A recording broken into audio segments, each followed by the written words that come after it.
Welcome, everybody, to the latest edition of the Inside Track. Fabulous guest this morning, Kilian Fisher. How are you? All good, Ryan. Thank you for inviting me.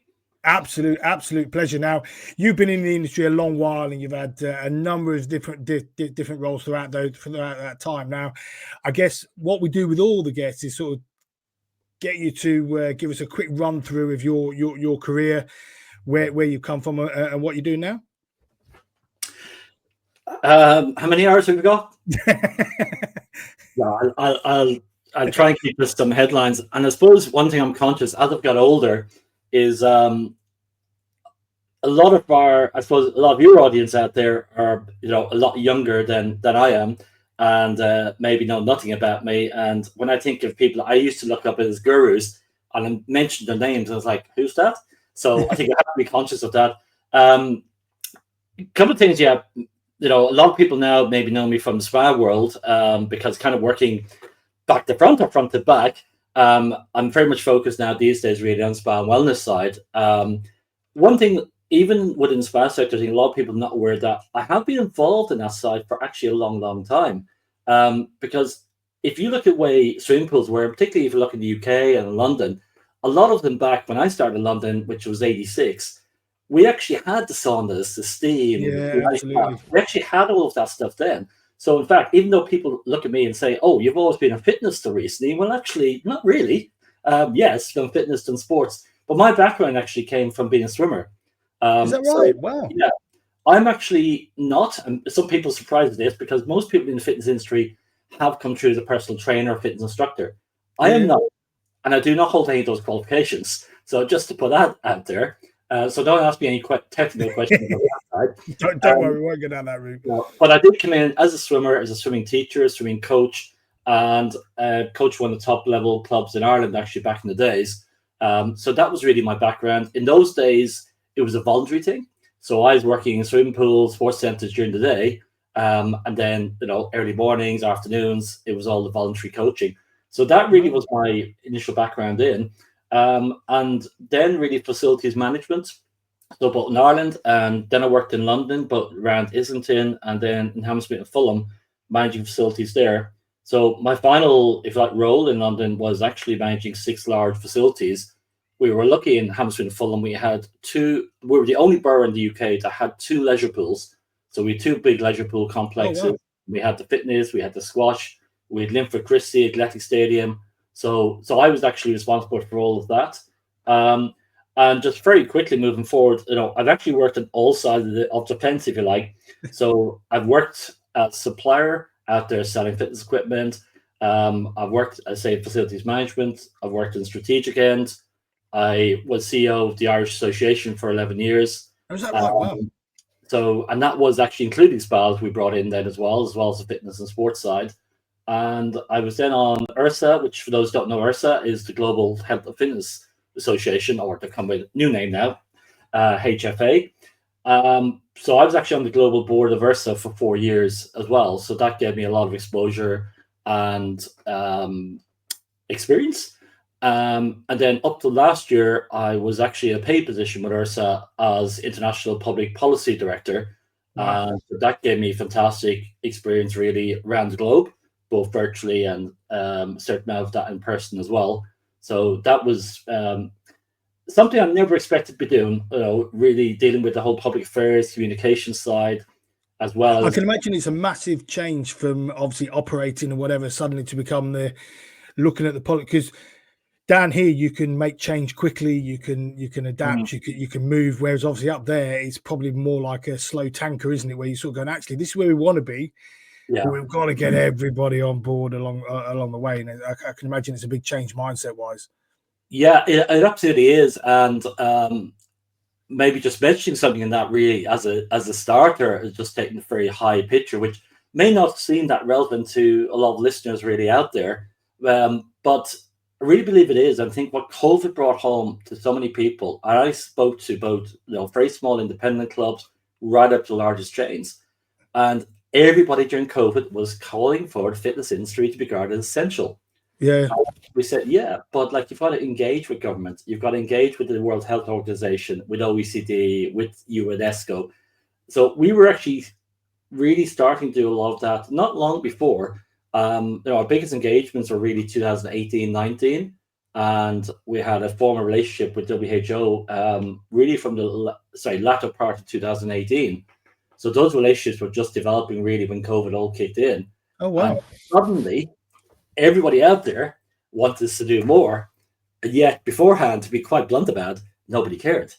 And we were getting very little support, and people would be like, when I talked about what I was doing, they'd be like, yeah, well, sure, what does that matter?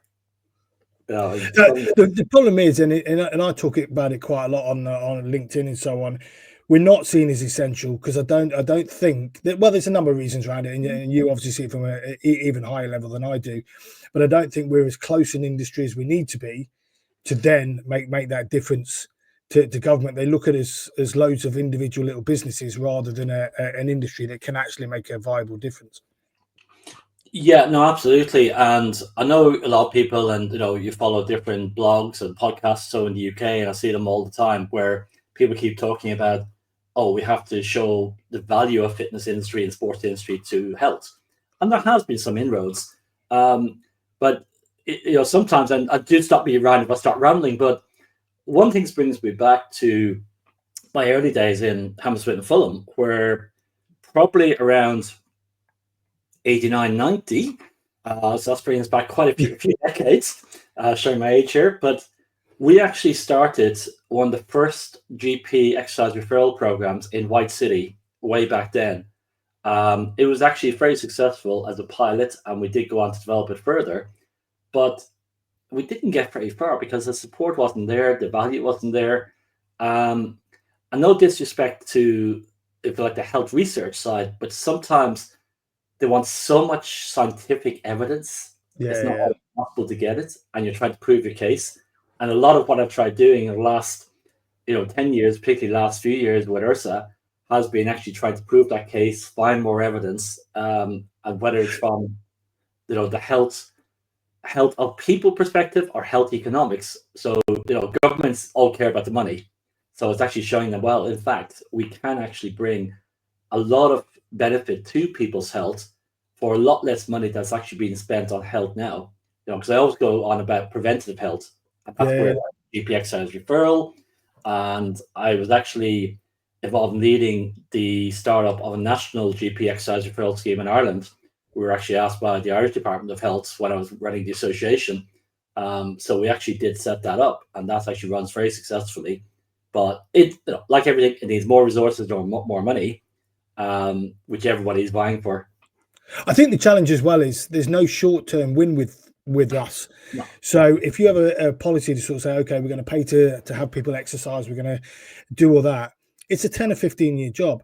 So the obesity crisis and the diabetes and everything else isn't going to get fixed in a 5-year term. And so government looks at it and goes, actually, we could pump 100 billion or whatever extra into the NHS.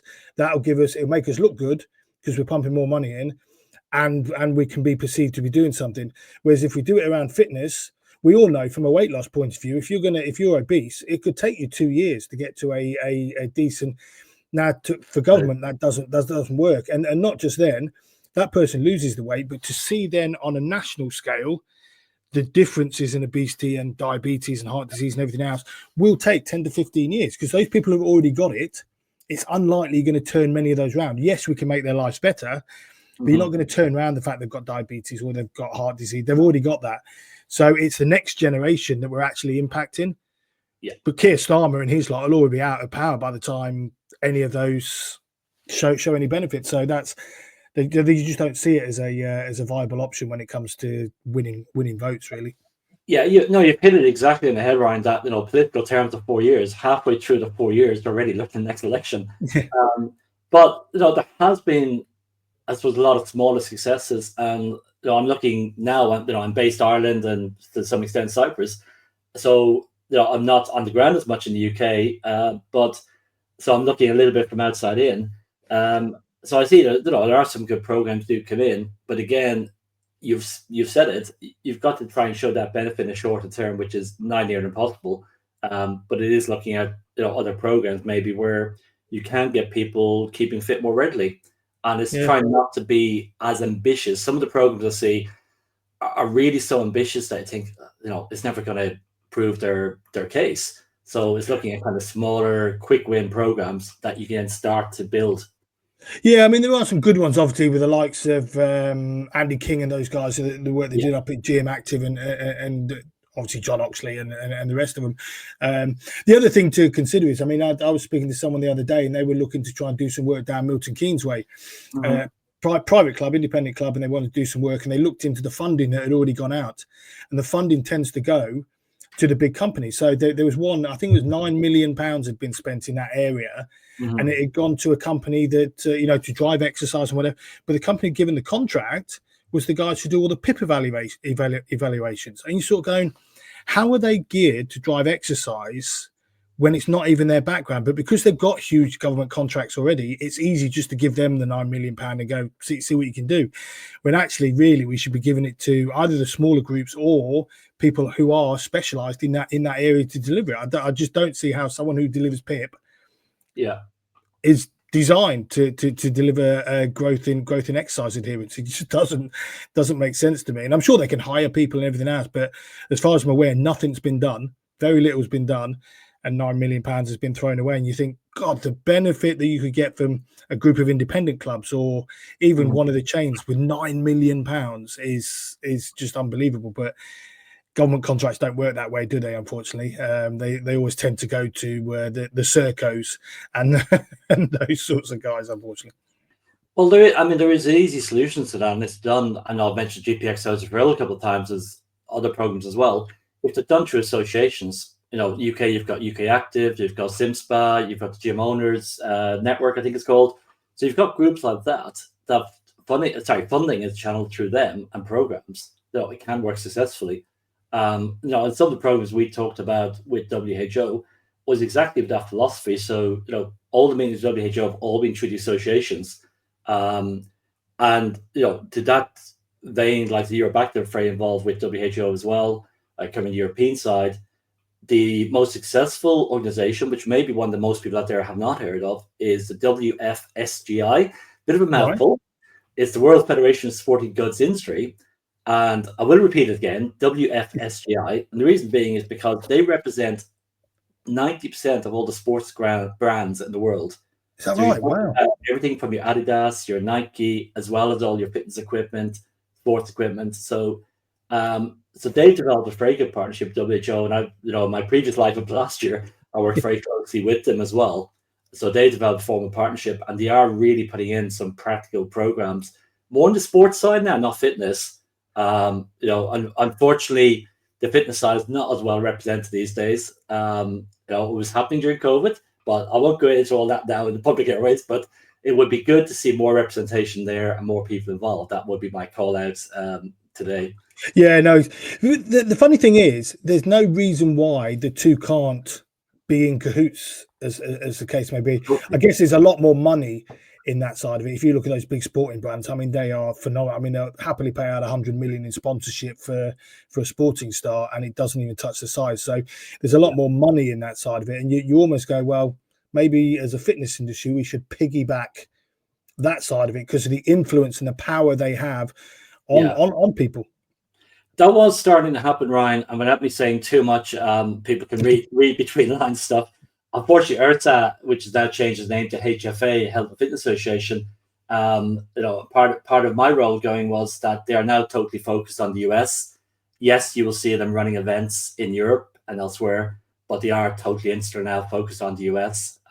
Do you think that though, because a lot of, like, obviously Ireland's got its own, UK's got its own, India's got its own, UK Active, Australia, whatever. And instead of, they just don't have that influence anymore over those, so they're better off just focusing on US now and sort of going, we are an American organisation rather than the world. Yeah, I mean, they also have been international since they founded and have been expanded more and more. Unfortunately, what killed it was COVID. It's basically, the very quick, like 1 minute story for those not aware. The numbers will be, astronomically, but the Ihrsa convention, which had grown to be extremely successful, victim of its own success, so was due to be held in San Diego on the week of the 16th of March, 2020. On the 13th, the mayor of San Diego closed down everything. and Ihrsa lost $9 million. Is that right? Wow. Yeah. So the not-for-profit association, you can imagine, there was 60 plus staff then. There's 8 of them now left. So is that right? Yeah. Wow. So, as a very quick story, to be fair to them, that's what that was really what happened behind it. And the Americans, like every country, like we'll do in Ireland and you do in the UK, is look after yourself first. And absolutely. Yeah. Now, on that point, Kilian, because obviously we look at the likes of UK Active and SimSpy and so on, and we've never really got the traction. Now, I don't know what it's like in Ireland and obviously Europe Active. What's causing, do you think, the blockage between sort of us having the influence with those? Because they are big organisations now, and I appreciate their trade bodies rather than our, although everyone sees UK Active as our industry spokespeople, they're technically a trade body. They're not they're not our governing body, and I get told that all the time when I ask the question. We're a trade body, not a governing body. And what do you think is causing this? Because we're not really getting the traction in government that you would think we would have with all the work that's gone in. Yeah, I mean, to be fair to associations, and obviously I'm a little bit biased despite my comments there about the global side. Yeah. I was CEO, said the Irish Association for 11 years, and they are still, I've gone a long time now, but they're still going very successfully. And in fact, just an aside, this morning I just see there's an election coming up, and the parties that will come into power are talking about keeping the VAT rate low for gym memberships and introducing a gym credit. Now they only talk about €50, but at least it's a start, and the principle is good. So I think that's shown some positive influences that the Irish Association have had here. And, I think, I know UK Active and OCO know very well. I think they have had some good successes. I'll tell you what I think the blockages is, from the work I've done, particularly at the European and global level with the likes of OECD, the ones that have influence are the ones with lots of money. And you can guess who they are before I even say it. Pharma. I've sat there in meetings at the OECD where I am the one person representing the whole global fitness industry. Pharma will not only have their association people there, they'll have all these public policy people from all the different companies. And that's the difference. So I could be sitting there as the one voice. Pharma will have 10 people there. And then have all the research and everything behind them. So that's why, when I say to people, I actually am quite defensive on this when, I'll defend UK Active, Ireland, any countries, because I actually do think in principle they're all doing a pretty good job. I think they work hard. Yeah. I think they work hard, and the effort's going in there. And so there's no criticism from that side of it, because they do. You see them in Parliament, you see them, but they don't seem to get the traction. And I'm not saying that's individuals' fault, but there's something blocking that. And I guess if you are going into meetings like that and it's full of big pharma, they're sitting there going, well, we don't want that, because we don't make profit off healthy people. So we want, and that's the reality. It's not a conspiracy theory. They don't make money if everyone's healthy. And so they're always going to drive a certain policy from their side of it, aren't they? Yeah. Now, the only way we have to win, we're never going to compete against pharma from that perspective, but there has been increasing, let's say, interest, and particularly at governmental level, and even like the OECD, which I'll just quickly mention OECD, because a lot of people maybe never heard of OECD before. And I know anytime I go into meetings, I always say, and many people have heard of OECD, and maybe one or two hands go up. So OECD is the Organization for Economic Cooperation and Development. It's a global body. It is really the think tank and the influencer of governments. You may not hear them that much, but they are the number one influencer of governments when it comes to economic policy. And about right across health and fiscal policies and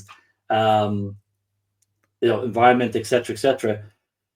The good thing, and this is where you talked earlier about taking 10 to 15 years to actually get there with things, is so I've been involved again up to last year representing Ihrsa with the OECD and business at OECD, which is kind of our voice. When I started, there was no mention of physical activity whatsoever. Then when we got one line into policy documents, we were delighted. I can now tell you, and I can't tell you the detail, I'm slightly privy to it, but it's cool. To work at the moment. But there is a massive paper of physical activity being done between the WHO and OECD at the moment. What does that all mean? What it means is that we actually are starting to have some impact, maybe slowly but surely. where now there's a major paper just focused on physical activity with the support of pharma included and all the food and drink people and environment and so on. So, those business voices that are representing billions and billions of euro in turnover, much bigger than the fitness industry, they are coming behind us. And I tell you what's interesting, actually, on that point, because the two can work well together. If you have a look at these weight loss drugs, now, unfortunately, you've got some on the fitness side go, no, they shouldn't be taking them. It should do. But when you, and I was speaking to someone the other day, if you get someone who's obese, the last thing they want to do is go into a gym because of confidence, because of how they look, how they feel, how they think everyone else. But if you've got a drug that can give them the confidence, so they lose a bit of weight and they start the process. Now, we should be embracing that. That then creates those links to effectively pharma and the fitness industry to be able to work together. Now, I'm not saying we go down all these routes, but you have a look at men over 40 with testosterone. Yeah. Most men, their especially now, their testosterone is dropping hugely, and it's a massive problem, male menopause, basically. And that's something the fitness industry could be working with pharma on to be more effective. And you start, like you said there, you start creating these links, and suddenly we can harness the power of the big pharma, because that ultimately, like you say, the food industry and big pharma are probably half the problem in the world's health, but they're also the biggest influencers on policy. And I mean, you only have to look at how much money they spend on American politicians to understand the amount of influence they have on how the world works. Yeah, no, absolutely. And we went back last year, which was my final gig with Ihrsa last October in Paris, where we had business at OECD have their event with OECD, with various ambassadors. So ambassador to OECD is the same status as the country ambassador. Is that right? Wow. Yeah. So, we were working with them and with the supports where we did a health event. We had from, I'm saying we from the physical activity industry, and I had a number of speakers I actually had invited along. They were up there on the panels on this whole health event with pharma, with food, with all the hospitals and so on. And they're having that event again in a couple of weeks, actually. Which physical activity is not as much there because bluntly the voice is not there. You have to have the people in there to influence. The people not there, and this is because of the withdrawal from the global side. So I mean, my message out of that strongly to everyone is really, you have to get involved. You have to have the associations involved. You have to have the people there. If you don't have the policy people within the associations who can go and speak for the industry, who can be in there together with the CEOs. So you talk about the major companies, where the major companies can come in. And I did have a lot of support, I have to say, particularly in the back of COVID. We set up this Global Health and Fitness Alliance, which I'd set up. And we had some CEOs of some major multinational fitness chains in there, very supportive. Unfortunately, a lot now have gone back to the day jobs, if you like, and everything's open and give interest. But if you want to actually get the recognition out there, and really to not have hopefully not another COVID, but another pandemic we could have in our lifetimes, let's be ready for it this time. Get the recognition out there. And it's only going to happen if you have enough resources, enough people, and that needs everybody contributing. I think the great thing is as well, by doing it that way, we're not always going with a begging bowl. So one of the big things, obviously, in the UK has always been, let's get VAT reduced and everything else. And you sort of look at it and go, and I'll come on to that in Ireland, see how much it's worked. But you look at it and go, actually, is that what we should be fighting for? Really, we should be fighting for the influence first to get, because we'd be far better off increasing our penetration by 5% than we would a VAT discount. We would. Every club would benefit far more by that, having more bums on seats, having more people in our clubs, paying full rating. We would benefit far more by that than we would. So you're almost going, actually, if the government's going to save 1 billion on tax or whatever, we're better off give us 1 billion towards promoting fitness, promoting health, whatever, than we would actually having that savings. I just think long term it'd be better. But at the minute, it seems to be the only actions we can have, because we don't have the influence, is to go with that begging bowl and go, can we have? And it's not working because we're not big enough in industry to force their hand. Like food and pharma absolutely are. If you started massive taxes on the food industry, the government would probably fall because they've got so much influence in what they do. We just don't have that. So it's almost like a begging bowl every time. Now, coming on to that, I don't know what the discount is in Ireland. Did it have a big impact on more people exercising because they got this VAT discount, or did it? Yeah, I think it has. I think it's been a combination because, again, I hate mentioning that C word, the COVID, but I think that definitely helped the numbers of people exercising. Not just in gyms, but even out walking. I mean, I did so much walking during COVID, and I pretty much kept it up. We don't go hardly a day without getting out there. And I think that's been the thing. And that is, I'll have club and gym operators turning around and saying, yeah, but that's walking, that's outside, that's not in gyms. But it's almost your point as well, Ryan, that you have to have a certain level of confidence and fitness to go into a gym. So yeah, let's encourage people to get out there walking, because then they're more likely to come to a gym. So what effect has that had in terms of memberships? Yeah, memberships in Ireland are up. Trying to relate it to the VAT rates being down and so on, it's hard to know. Like people will say yes, it has, and it might have some small research, but I mean, there's not enough research to really prove it. But what it did is the standard VAT rate in Ireland is 23%. Gym club membership, pool membership at the moment is 9%. Wow. Now that's a special reduced rate, which is quite likely to go. We'll see what happens now. We have election coming. But 13.5% is the normal reduced rate. So, we're hoping that will keep on that. So both exercise class are 13.5% rather than 23%. And hopefully gym memberships will stay in the low side. But I mentioned there a few minutes ago that one of the political parties, which will be one part of the coalition in Ireland, we no longer have any real opposition. Fianna Fáil and Fine Gael are the two main parties, and they've been in coalition for the last whatever number of years. With all the polls, they'll be back in coalition again. It'll be interesting to see how Sinn Féin does, because they've had a big launch, haven't they, in terms of saying they're going to have a big impact and whatever this year. But yeah, without getting into politics, their poll numbers have gone down. So okay, fair enough. And the others, we're talking about a coalition with Labour now as well. So you're basically, Labour Party Ireland is very small, but you're looking at a 3-party coalition, I think, going in. But I saw the comments this morning now from the current Taoiseach, who's the other party, and basically saying, I think, supporting the fact that they will, I think, pretty much keep VAT down and looking at gym credits. So that's good news, because they're coming out with that publicly, even at this stage, when the election's only just been launched. So it looks like a universal sort of agreement on that one.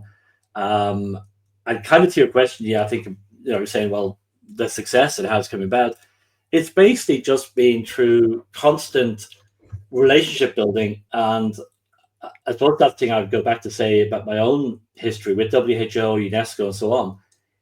It has been very much about people and building those relationships. That, you say, if you go, like a lot of people tried to do during COVID and almost bully their way in and say, yeah, the government has to listen to us and we have to do this, I have to do that. No, they don't. You actually that's the point, isn't it? They don't have to, and they haven't done for hundreds of years. And okay, fitness are into 40, 50 years old. We're not even that big of an industry. We're newbies. We're like children, really, in comparison to the playing field. And it's you can't bully the sun out. Even in a pandemic, you can't just say, well, you got to be healthy and you'll be fine. Now give us some money. It doesn't work that way. No. So I'd say the big message I would say really on that, which I think personally I have shown with Ihrsa over the last kind of 10 years, is that relationship building, and that's what you got to focus on. It's the people.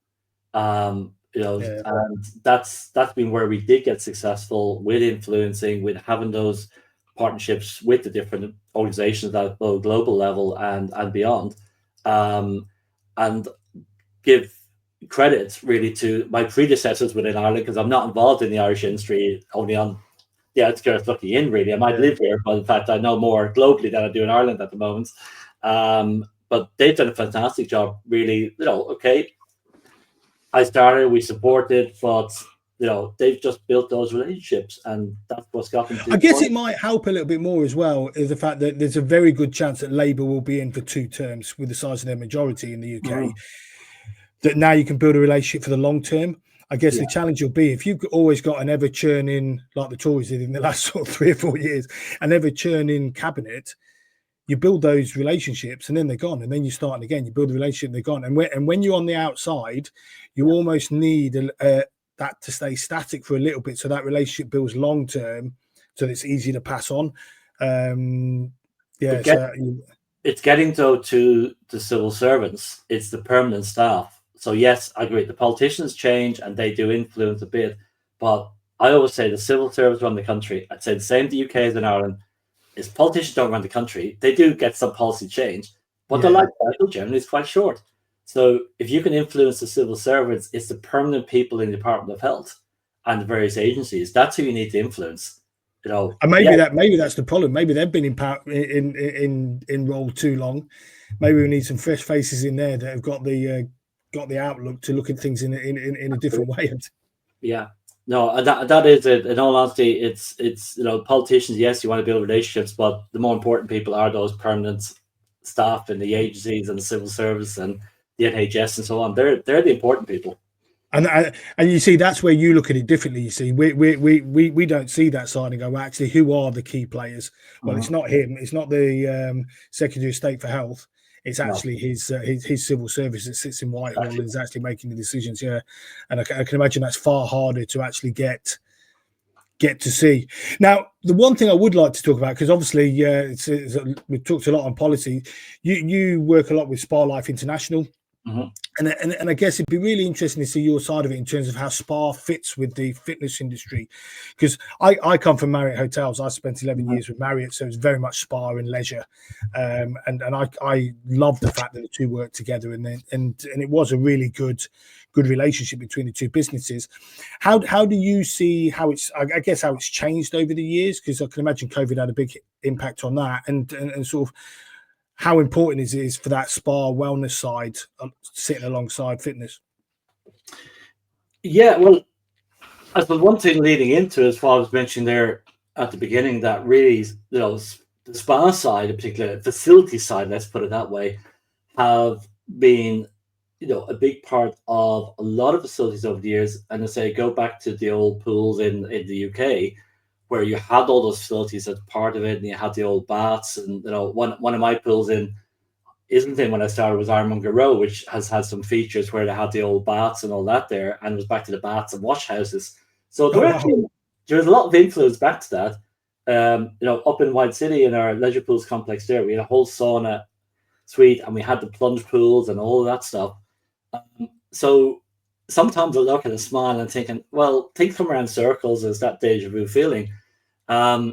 So there has been, you're right, there has been that separation, let's say, where there's a lot of spa operators, spa wellness owners over there or up there as they see themselves a lot. And that's no disrespect to anyone, but when I was doing some stuff in Ireland years back, we had spa operators who would not collaborate with us because they were like, oh no, that's all that fitness stuff, like we want nothing to do with that. Oh yeah, absolutely. I'm glad to say all the people we work with now are not like that at all. And what you have in Ireland, probably more so the UK, is most of the spas here are based in the hotels. Yeah, but you'll also have a leisure centre alongside, with your swimming pool, your gym, and so on. Sometimes they will be operated by one manager overall. And in fact, what's happened here recently is we have a number of spa managers are now director of spa leisure, and they're operating both sort of complexes and trying to integrate them more. So from the physical side, historically, yeah, you've had that very much separation, separate managers, never the twain shall meet. But we're definitely seeing, in terms of renovation facilities, new facilities being done, and more importantly, the management side is starting to integrate more and more. And I think, we're using this term wellness more and more, and that is embracing fitness. What I find, from working with Spa Life, and led by, I have to give them a call out this morning, Andrew Hammond and Mike Fitch. Both those guys, like myself, came from the fitness industry and moved into hotels and spa many years ago. Spa Life's been running UK now for 14 years. Wow. Started first Scottish event this year as well. I've been running in Ireland then since 17. And what we brought, I suppose, is our learnings from the sport and fitness industry as well as from the spa side, and trying to integrate that more and more together, and the benefits of both, bringing them under that wellness umbrella. And I just pulled out here, without going into, I know we've talked a little bit about trends, I think, before we finish, but just one of the trends Global Wellness Summits, Global Wellness Institute brought out this year, they hinted up sports finds its footing in hospitality. And just the first line reading out is, after decades of fitness meaning lonely solo sessions at the gym, more people globally are embracing social, empowering sports. I'll talk about pickleball explosion, and more people want to train like near elite athletes. Now, I'm not sure I totally agree with the kind of opening of that. It does go on, obviously, and talk a lot more about the research and more about the integration and wellness coming together. So I think there is this thing now that if you go to spas, not just to go in the sauna or the steam or have a massage treatment, but you've got a lot of these more wellness experiences. And whether that's nutrition talks, whether it's going out for a walk, foresting, all these kind of other things that involve a certain amount of physical activity as well. So that's Absolutely. Where I think there's different things happening that are starting to bring it all really more together. I think it is that wellness banner, though, isn't it? Because fitness are trying to get into the wellness banner because they know where it's going and everything. And then obviously with the reduced stress and help with sleep and all that sort of stuff. But that fits really nicely into the spa side. So it's almost bringing them to a pinnacle together and going, actually, we're both offering the same thing here. Is there a way we can move it forward together? Yeah. Well, I mean, I was invited actually in January to New York by Global Wellness Summit, which we're forming a little bit of a collaboration actually with from Spa Life. They had their huge global event there actually last week up in Edinburgh, which unfortunately I couldn't be there. Andrew was there representing Spa Life. Absolutely fantastic. But we got privy from my attendance there in January in New York to all the research early, even before a lot of it was released in the last week or so. But one of the figures, which will, if you haven't heard these figures before, I think will really bring it home to you. But not the spa wellness, the wellness industry, including spa, including fitness, they're projecting that it will grow from $5.6 trillion to $8.5 trillion by 2027. That's only 3 years away. Wow. And I don't believe they're that far off because, I mean, I have to say, Global Wellness Institute, which is a not-for-profit body set up by Global Wellness Summit and funded by them primarily, is actually doing a lot of really in-depth research. And I have to say, it's much better research than the fitness industry. Not because necessarily the fitness industry is bad. It's, again, back to resources. Yeah. Susie Ellis and Beth and her team have just managed to get huge amounts of money in to do this research. And don't forget, probably a lot of the spa side of it as well, with the treatment side and everything else, are also backed by some pretty large corporations. Absolutely, yeah. No, I mean the spa side, and for my entry more and more involvement now with Spa Life, there's definitely more money, more investments out there really from the spa wellness side. And we look at some of the companies, they're out there, the SPA, the LMS, and all these companies that we have as sponsors, they just huge. Oh, they are huge, and they're almost like farmers in themselves, aren't they? So some of them, they're absolutely massive. Yeah, and I think that's where they can actually help us and are helping really to get, I suppose, the health benefits out there. So we're talking about fitness and sports earlier, but I mean, if you take the whole wellness industry, let's all try and work together. So it's the spa side, it's the fitness side, it's all the other products, it's everything there, talking as one voice to actually sell those benefits to the departments of health, to the health industry. Yeah. So it's not just keeping, as you said, fitness is too small on its own. We need to just really all come together with its one common voice to say, look, there's the value from an economic point of view. We're into trillions, not even millions. Just out of interest, on that report, Kilian, did they say where the growth was? Because obviously, if it's 5 trillion is a humongous. Did they say where they expected the main growth? Really, sorry, I haven't got the figures right in front of me. I don't want to start flicking. No, it's fine. I'm a numbers person, but I'm terrible trying to remember all the numbers. But what I can say is, look, right across, looking at their pie charts and so on, I do recall it's been grown through all the sectors. Oh, okay. None of the different areas have gone down. Everywhere has been up and up and up. So I think that's the good news. I think the percentages between different areas, has obviously varied. And fitness physical activity, let's call it more generally, is a small part of it, very small part of it. Personally, I'd love to see that grow more and more, but let's see it all growing. But isn't it scary when you look, and it's like, say, in the UK, I don't know what it's like in Ireland. I can't remember the number. I did look the other day, but in terms of obviously 15 to 20%, depends on which report you look at in terms of our penetration rate. And yet, if you look at sport, it's far more superior. And when you look at physical activity as a whole, it's almost 50%. So when, like you're talking earlier, with walking, with sport, with cycling, with whatever that is, it's actually a lot higher. But we always look, because it's our industry, we always look at the 15% that are gym members, and you sort of go, well, actually, it's there's a lot more to it. People don't always want to join a gym, but they will exercise. And it's a bit like, we interviewed Richard Sinnott. I don't know whether you know Richard, and from the US. And he was saying, he coined the phrase of gyms without walls.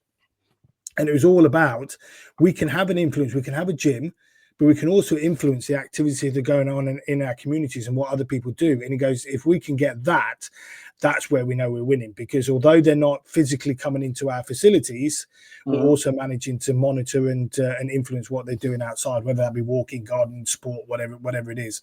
And that's where I guess as a country, you want to look at it in more detail, rather than keep fighting for people to use a gym, because they start walking, the chances are then they start running, the chances are then they end up in the gym, and you're sort of looking at that whole influence, aren't you, in terms of the eco-cycle of people being healthy. Yeah, no, absolutely. And, even when we're talking about, say, the spas and wellness, trying to join more fitness and vice versa, like, there's an increasing amount of that crossover. And we can look at, some of the operators out there who actually are recognizing that. So the spa operators starting to do more fitness, as fitness doing more spas. So it would be great to see more of that really joined up kind of thinking, and think outside the sphere. Absolutely. And what sort of areas are you guys seeing from a Spa Life International in terms of the growth in spa itself? What's the what seems to be the trend on that side? Oh, there's lots of trends. I'd say what we've done, and also it's again referring back Global Wellness Trends reported kind of the 9 top trends. Won't go through all them. I mean, they're online for people who want to look them up and see them all. But just taking that, some of the things that are happening are about the facilities themselves. Outdoor is definitely one thing we're seeing, and actually our venue for Ireland next year, I'll give them a little plug at Johnstown House Estate here in County Meath. They've just done some investment in spa, and it's primarily been doing this outdoor area, so relatively small area, but it really does show there's an interest more in that. And it's almost, some of it's come back to full circle, because it used to be this whole thing about hot tubs outside, and it sort of died, I think, there for a while. But they've actually done that, but some nice relaxation areas as well, and then also bringing people out, as I mentioned, fitness, physical activity outside, and trying to use the outside environment. Like when we had our Spa Life event up in County Cavan here up north there in September, what we actually now do is we have half a day for the spa operators and suppliers to actually do wellness activities. And we've introduced to them outdoor stuff and outdoor walks as well, as all part of it, which in the past, that would almost been poo-pooed, never even part of the equation. Other things, it's touchless massage as well. Is these new beds, so you don't have hands-on. Oh, wow. Okay. So that is taking off. Now, lots of people, I have to say, like myself included, I like the human touch and like, that side of it. But touchless technology, touchless massage is very much coming in. The other thing is the whole, I suppose, the cold side, if you like, when you come to ice baths. Now, I think, I think back, I mentioned my plunge pool back in White City. We're coming around that circle again in my mind. You say, okay, some of these things like touch technology is new, but a lot of the stuff is actually not new. It's coming back around again. It's probably just better technology, isn't it? So we've had the touchless massage things. I mean, you used to be able to buy them yourself, didn't you? Be able to massage your feet and all that sort of stuff. Yes. I guess the technology is so much better now that it actually probably feels more like a human touch than it did back then. Yeah, no, it is huge, and yeah, a lot more. And there's multi-sensory kind of gardens and this kind of stuff, but indoor and outdoor. I'll tell you one of the things we're going to have one of our, I suppose, sub themes next year is sleep. And again, personally, I have to say, as I'm getting older, sleep is harder to get a good night's sleep. So I think do you know what I saw the other day? I actually saw there's a franchise now in the US, I think it is, and they are sleep centers. Yeah, so you go in and you have sensory. Obviously, it's not just walk in and jump in a bed, but it's proper sensory experience for sleep. So you get better sleep. You get, and I was like, that's amazing. And in Japan, I don't know whether you've seen this, where they have at their desk, their chairs convert into almost beds, so they can have a sleep at their desk. 10-minute, 20-minute power naps, and they encourage it. And you're like, that. I mean, I'm not sure I could sleep in an office. Well, I could sleep anywhere, but it's a cultural thing. But you just think, if they're integrating that into their workforce, it obviously has scientific basis to go, this is really important, just because we're encouraging that. Sleep pods at airports, they're available, aren't they? So I can imagine it's definitely a future trend. Yeah, no, absolutely. It is, and so that's something. It's been around a while, as you say, but it's something I think becoming more topical, and that more spas are starting to look at these types of initiatives now. Two other things I must mention is, which are big. I mean, mental health. Obviously, people have more recognized these days as important, as something we never used to talk about, but it is so important. I think that's where we've talked about the benefits of physical activity for mental health, but also we have to look at what spas could offer as well. And the other one, the last one I mentioned for now, today, is cancer and wellness for cancer. I've seen some latest research predicting that 1 in 2 of us is going to have some form of cancer in a lifetime.